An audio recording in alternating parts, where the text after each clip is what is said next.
A black limousine rolled up to the family picnic, silencing the chatter and freezing every gaze. My son, Elijah, sat cross-legged on the dirt, a paper plate balanced on his lap, while my cousin's smirk lingered like a slap. I watched him lower himself to the ground, hands steady despite the laughter from kids perched on chairs. My cousin Danica tossing out, "There aren't enough chairs for guests like you."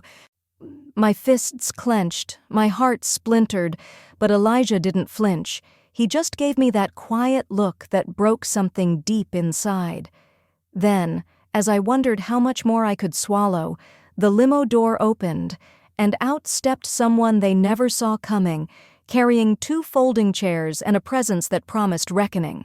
Saturday morning started like most weekends, quiet and slow, with the soft hum of cartoons playing in the background and the smell of toast in the air.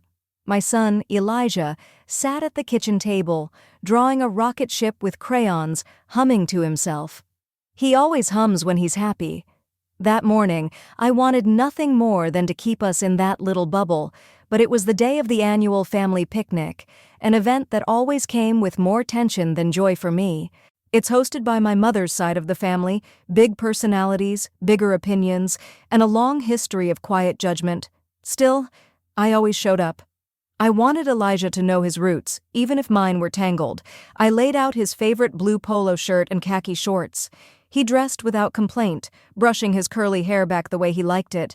Then he looked up at me and asked, "Do you think Grandpa Robert will let me help him on the grill this year?" I smiled, though I knew the answer. "We'll see," I told him. I didn't have the heart to remind him that Grandpa Robert barely acknowledged us at the last 2 gatherings. We packed a dish to bring, my mom's old macaroni salad recipe, the one with smoked paprika and little bits of pickle that Elijah loved. I even wrapped it in a red and white checkered cloth, trying to lean into the whole picnic vibe. It was my peace offering, my olive branch, my "I'm still trying." We drove through winding suburban streets until we reached the rented park pavilion. It was already full, dozens of cars, balloons tied to picnic tables, and kids running wild through the grass. Music played from a Bluetooth speaker near the grill, where Uncle Robert held court, flipping burgers and handing out tongs like he was king of the backyard. I spotted my cousin Danica almost immediately. She always stood out, not just because of her designer sundresses or the way she talked like she was being interviewed on daytime TV, but because of how she made everyone feel smaller just by standing still. She saw us walking up, Elijah holding the macaroni dish carefully with both hands. She offered a smile that didn't touch her eyes. "Amara," she said, drawn out and overly sweet, like syrup poured on something bitter. "You made it. How brave." "Hey, Danica," I replied, keeping my tone light. Elijah beamed and stepped forward with the dish. "We brought food." Danica barely glanced at it before turning to someone else. "Chairs are first come, first served," she said over her shoulder. "We didn't expect so many people to show, so, you know." I looked past her. Every table under the canopy was packed, grown cousins and their kids, aunties fanning themselves, teenagers glued to their phones. Every single chair was taken or saved with someone's purse or plate. No one made a move to help. No one even acknowledged Elijah. I turned to Elijah, but he didn't need instruction. He looked down at the grass, then back at me. I saw the moment of hesitation, the flicker of embarrassment. But then he smiled like he was determined not to let it get to him. "It's okay, Mom. I don't mind," he whispered. "We can sit on the grass. It's soft." I wanted to scream, not because there weren't enough chairs, but because I knew this wasn't about chairs. It never was. Danica and her little clique had drawn the lines years ago. I was the girl who married too young, got divorced, worked 2 jobs, and never seemed to get the memo that we were less than. Elijah was just collateral in a quiet war of subtle slights. Still, I nodded. I laid a napkin on the ground beside the last picnic table, helping him set down his plate. He sat cross-legged, balancing macaroni salad and a chicken leg like it was perfectly normal. He looked up and gave me a small smile. "It's actually kinda nice down here. I can see the ants." I swallowed hard. "Yeah," I said, "real nice." I stood there trying to pretend it didn't hurt.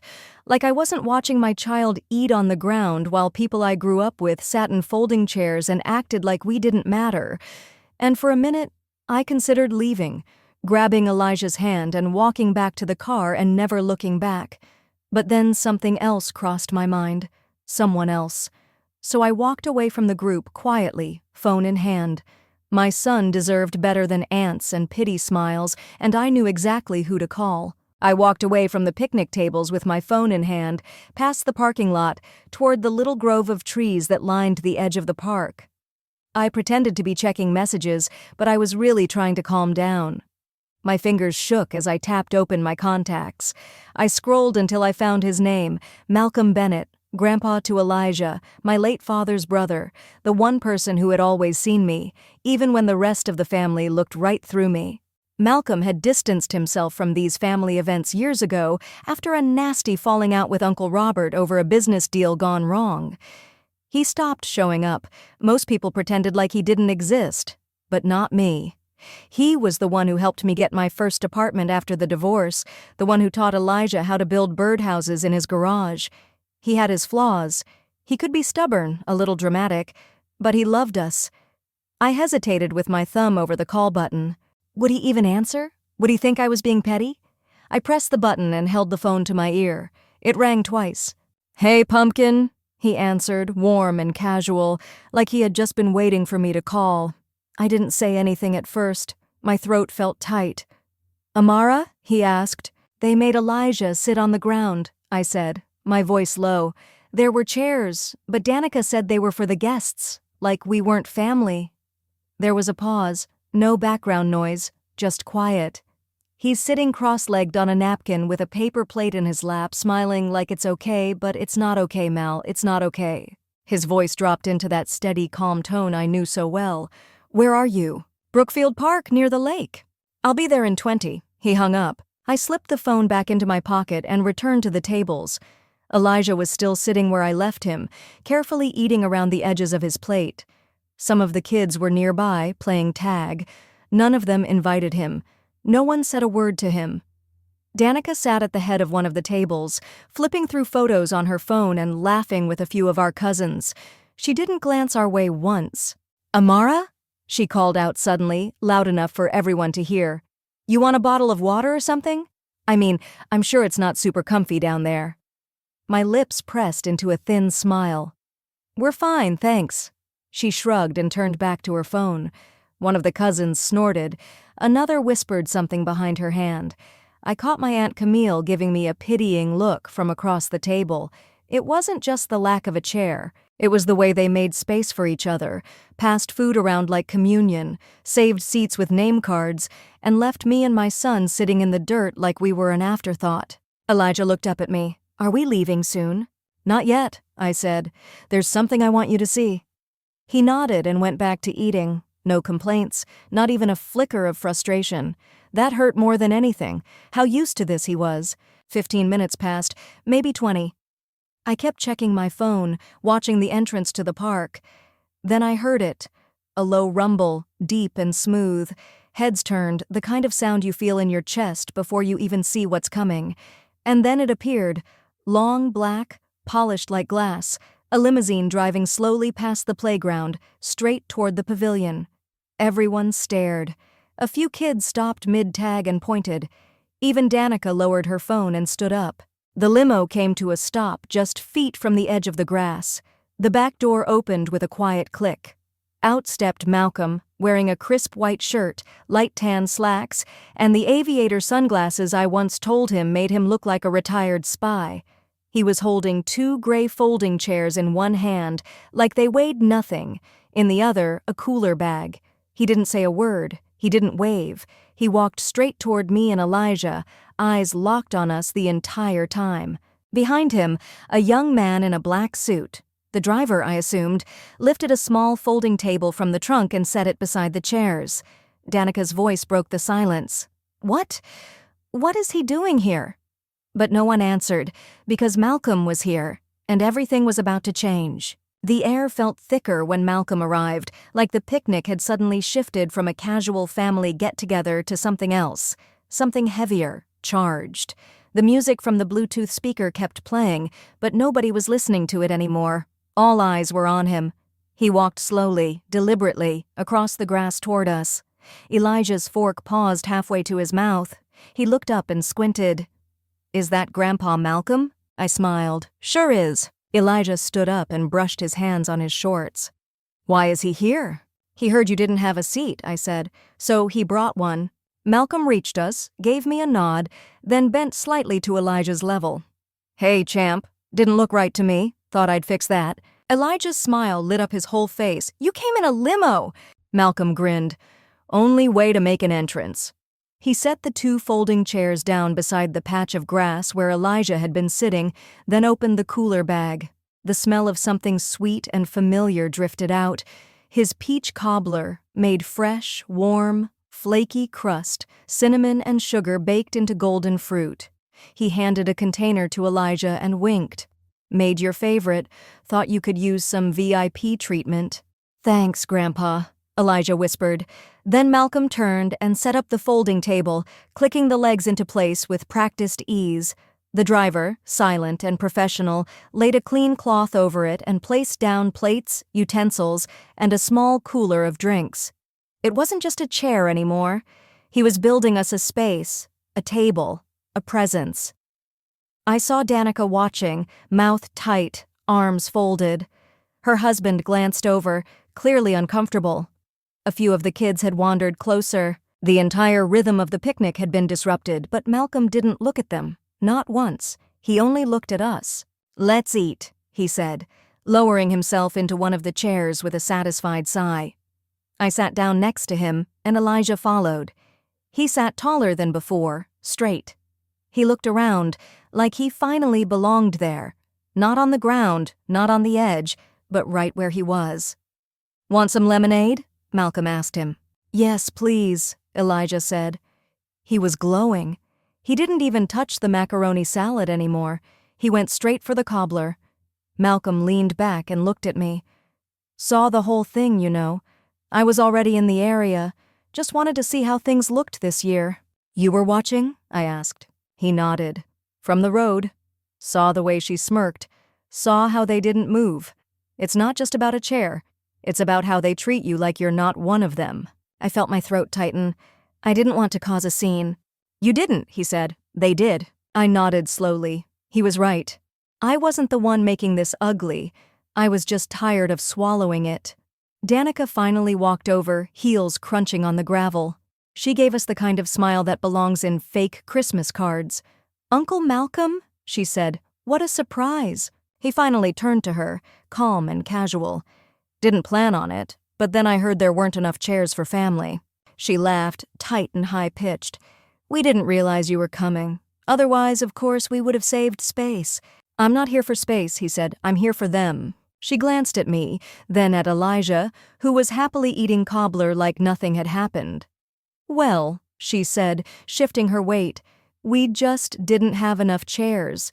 There were a lot of people this year." Malcolm shrugged. "Funny how there's always room for the ones who make you feel small." The words hit like a quiet slap.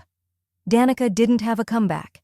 She looked around, suddenly aware that people were listening.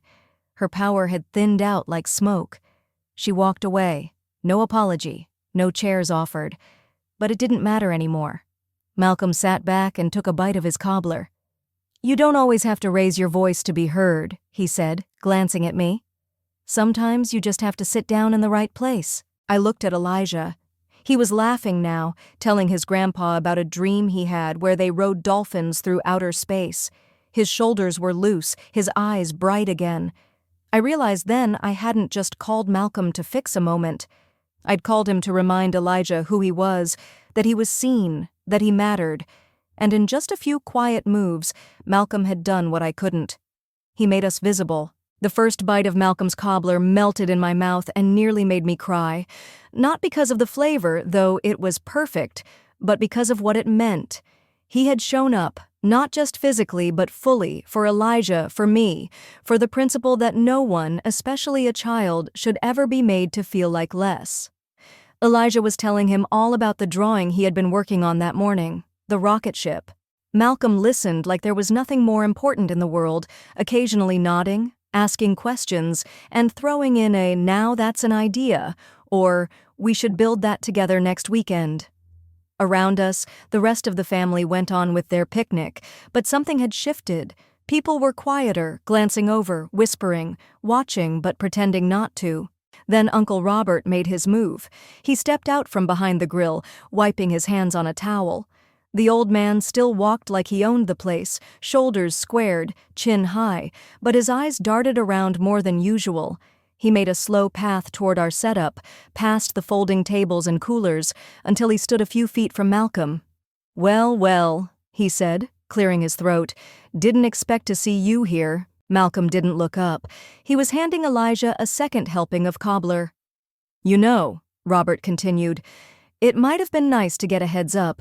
We could have arranged something more comfortable for you." Malcolm finally looked at him, calm, unbothered. "I'm comfortable right where I am." Robert gave a half-hearted laugh. "You always did like to make an entrance." "No," Malcolm replied. "I like to be invited. There's a difference." Robert's smile faded just slightly. "We didn't mean any disrespect." I raised my eyebrows but said nothing. Elijah looked at me, then back at Malcolm, sensing the tension. "You let my niece and her son eat on the ground," Malcolm said, leveling his gaze at Robert. "You let people mock them, and you did nothing." Robert opened his mouth but had no words. He looked at me, then down at Elijah, then back at Malcolm. "That's not how I remember it."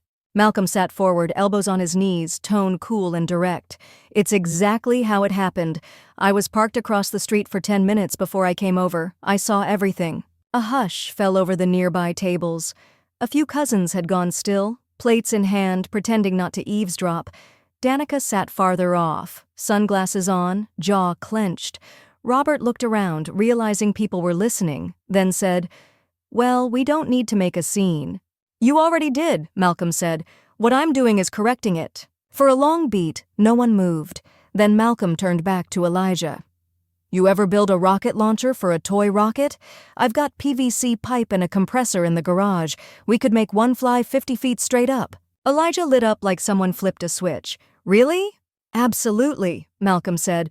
"We'll need a little math and a lot of duct tape, but I've got a good feeling." Robert shifted awkwardly, then muttered, "Suit yourself," and walked away.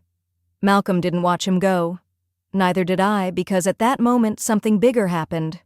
Two of my younger cousins, Marcus and Isla, stood up from their table and walked over, chairs in hand. They set them down near us and asked, "Mind if we join you?" Malcolm smiled and gestured to the empty space. "Plenty of room?" Soon after, Aunt Camille brought over a tray of watermelon slices and set them on the folding table with a quiet, "I always hated how they treated you." Her voice cracked, but she didn't wait for a reply. She just walked away with tears brimming in her eyes. One by one, people started drifting toward us. Not all, but enough. They didn't say much, just offered quiet nods, extra plates, soft acknowledgments, not grand gestures, but human ones, the kind that say, "I see you now." Elijah looked around, then leaned toward me and whispered, "Is this our table now?" "It's always been our table," I said. "We just built it ourselves this time." He grinned and turned back to Malcolm, talking now about how to design rocket wings out of cardboard. And me? I sat taller, not out of pride, but peace. I hadn't screamed, I hadn't demanded. I had called someone who reminded us of our worth, and he came in a limousine carrying chairs and justice. By the time the sun started dipping behind the tree line, our side of the picnic looked completely different, not because of decorations or music or tables piled with food, but because of the feeling. The people sitting around us weren't the loudest or the flashiest. They weren't the ones who had always taken up the most space. They were the ones who had watched in silence for years until they decided they were done with silence. The folding table Malcolm set up with Elijah had become something symbolic, a statement, a quiet rebellion, but more than anything, a welcome mat for those who were done pretending everything was fine just because no one said it out loud. As families began packing up, loading coolers and folding chairs into trunks, I noticed Danica hovering near her car. Her perfect hair was still in place, her dress still crisp, but her posture had changed. She wasn't holding court anymore. She was watching, alone for once. She didn't feel like the center of anything. I didn't gloat. I didn't feel victorious. I just felt clear. Elijah climbed into the back seat of the limo with Malcolm, laughing about something that made absolutely no sense to me. Something about strapping tennis balls to a drone for aerial food delivery. He was happy, light. His cheeks were sticky with peach cobbler, and his eyes were bright. As I watched them together, I realized this day hadn't broken him like I feared. It had lifted him. Malcolm glanced at me as I walked toward the car. "You okay?" I nodded. "More than okay." He held the door open for me, then sat across from us as the limo pulled out of the lot. The ride home was quiet, just the soft hum of the engine and Elijah chattering to himself in the seat beside me. I looked out the window, watching the trees blur past. I thought about how many times I'd told myself to keep the peace, to not cause waves, to make things easier for everyone else. How many times I'd told Elijah to just be polite, when what I really meant was, don't give them a reason to judge you more than they already do. But that wasn't strength, that was survival. And today had taught me the difference. Strength is calling in your people when you need them. Strength is letting your child see that being treated unfairly isn't normal, and it's not okay. Strength is standing up, not with fists or fury, but with presence, dignity, and a damn folding chair if that's what it takes. When we got to our house, Elijah hugged Malcolm tight before running up to his room to show him the rocket ship drawing. Malcolm leaned against the car and looked at me. "You raised a good one," he said. "I'm trying," I replied. Today was hard. I nodded. He smiled, that half grin that made him look like he was still 25 and rebellious. "I knew you'd call me eventually." I laughed. "How?" "Because you don't yell," he said. "You act. That's your strength, always has been." He left that night with the same quiet confidence he arrived with. No fanfare, no final words to the rest of the family, just the knowledge that he had shown up when it counted. Later that evening, Elijah crawled into bed with me, something he hadn't done in a while. "Mom," he said, "do I really belong in this family?" The question was so soft I almost missed it. I looked at him and brushed his curls from his forehead. "You belong in this world," I said, "and in any room you walk into. If someone ever tries to make you feel smaller than that, the problem's not you. It's them." He nodded and leaned into me. I liked when Grandpa showed up. It felt like we mattered. "You do," I whispered. "You always do." And maybe that's what the whole day had been about. Not proving anything to people who would never change, but reminding the ones I love that they never had to earn a place at the table. They were already enough. Family isn't defined by blood or tradition. It's defined by who shows up, who stands with you, and who makes space when others won't. My son was told to sit on the floor, but by the end of the day, he knew exactly where he belonged. If this story moved you, don't forget to like, subscribe, and share. And if you've ever had to rebuild yourself from the ground up, tell me in the comments what truth set you free.